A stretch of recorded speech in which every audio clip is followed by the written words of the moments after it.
Assalamualaikum warahmatullahi wabarakatuh. Halo Sobat Literasi, kenalkan nama aku Amira Rifki Syakira. Aku berasal dari Madrasah Aliyah Negeri Insan Pendidikan Sambas, Kalimantan Timur. Pada video kali ini, aku akan membahas sebuah buku bergenre self-improvement yang berjudul Good Bad Things, Hidup Minimalis ala orang Jepang yang ditulis oleh Fumio Sasaki. Buku ini terdiri dari 247 halaman dan diterbitkan pertama kali di Jepang dengan judul Bokutachi Mou no Hitsuonai di tahun 2015, sebelum kemudian diterjemahkan oleh Anissa Cinatia Putri dan diterbitkan oleh penerbit Gramedia Pustaka Utama di tahun 2018. Buku ini ditulis dengan menggunakan sudut pandang orang pertama, yaitu penulisnya Fumio Sasaki. Dalam bukunya, Sasaki membahas tentang minimalisme sebagai gaya hidup yang berfokus pada pengurangan barang untuk mencapai kebahagiaan, kebebasan, serta kedamaian. Akan tetapi, buku ini tidak hanya membahas tentang cara mengurangi barang, tapi juga bagaimana minimalisme dapat mengubah cara pandang hidup seseorang secara menyeluruh. Melalui buku ini juga, Sasaki berbagi berbagai perjalanan hidupnya, dari yang awalnya merupakan seorang maksimalis yang tidak percaya diri, sering membandingkan diri dengan orang lain, suka mengumpulkan barang-barang hanya demi terjadinya, hingga menjadi seorang minimalis yang selalu bersyukur, hidup dalam sederhanaan dan kedamaian, serta merasakan kebahagiaan sejati yang dicari-cari oleh agama selama ini. Memiliki sedikit barang memberikannya perasaan yang berbeda dibanding sewaktu ia masih memiliki banyak barang. Malah, ia rasa barang-barangnya yang banyak itulah yang telah menghalanginya dari rasa syukur.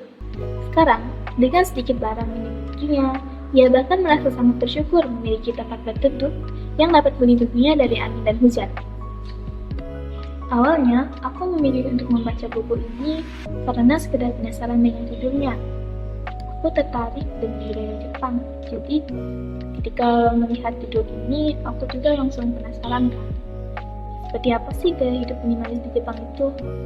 Nah, setelah aku baca, aku malah tidak menyangka akan mendapatkan banyak pelajaran berharga yang aku pastikan akan aku terapkan di dalam hidup. Jadi, di dalam bukunya ada kalimat seperti ini. Benda itu memang diinginkan pada awalnya, namun kita lantas menjadi terbiasa, dan benak kita pun tak lagi melihat adanya variasi. Stimulus kehilangan kebaruannya, dan benda itu pun menjadi bagian dari hidup sehari-hari yang tak kita hargai. Tanpa variasi, perasaan jemu dan bosan akan timbul. Hal ini mengingatkan aku pada benda-benda yang dulunya aku beli hanya karena ingin. Benda-benda itu akhirnya hanya tersimpan di meja, di dalam lemari, tidak terurus dan tidak terpakai. Hanya pajangan mungkin. Tapi ya, aku sadar sekarang karena buku ini, mungkin aku harus coba untuk memikirkan barang yang memang tidak berguna dan tidak penting bagi aku.